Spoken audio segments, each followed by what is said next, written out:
Kovai K Pudur பகுதியில் விவேகானந்தர் இளைஞர் பொதுநல மன்றம் சார்பில் விநாயகர் சதுர்த்தி விழாவின் ஒரு பகுதியாக 100க்கும் மேற்பட்ட பெண்கள் பங்கேற்ற திருவிளக்கு பூஜை நடைபெற்றது. நிகழ்ச்சியில் கோவை தெற்கு தொகுதி சட்டமன்ற உறுப்பினர் வானதி சீனிவாசன் கலந்து கொண்டு பொதுமக்களுக்கு அன்னதானம் வழங்கினார்.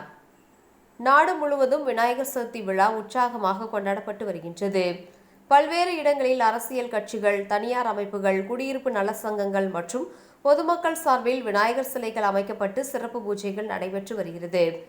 கோவை மாநகரில் 772 இடங்களில் பல்வேறு அமைப்புகள் சார்பில் விநாயகர் சிலைகள் அமைக்கப்பட்டுள்ளது.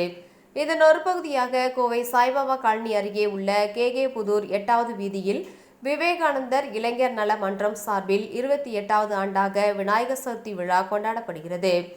இந்துக்கள், இஸ்லாமியர்கள் மற்றும் கிறிஸ்தவர்கள் ஆகிய 3 மதத்தவர் இணைந்து இந்த விநாயகர் சதுர்த்தி விழாவை இப்பகுதி மக்கள் ஆண்டுதோறும் கொண்டாடி வருகின்றனர். இவ்வாண்டு விநாயகர் சதுர்த்தி விழாவை முன்னிட்டு 8 அடி உயர விநாயகர் சிலை அமைக்கப்பட்டு பூஜைகள் நடைபெற்று வருகிறது. 2வது நாளான நேற்று 100க்கும் மேற்பட்ட பெண்கள் கலந்து கொண்ட திருவிளக்கு பூஜை நடைபெற்றது. 1008 சக்தி முழக்கங்களுடன் இந்த திருவிளக்கு பூஜை நடைபெற்றது. திருவிளக்கு பூஜையை கோவை ரத்தனபுரி கருமாரியம்மன் கோவில் மகளிர் குழுவினர் நடத்தி கொடுத்தனர்.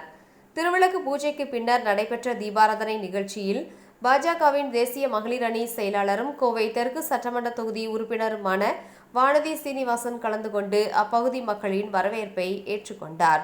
இதைத் தொடர்ந்து 500க்கும் மேற்பட்ட பொதுமக்களுக்கு வழங்கப்பட்ட அன்னதானத்தை அவர் துவக்கி வைத்தார்.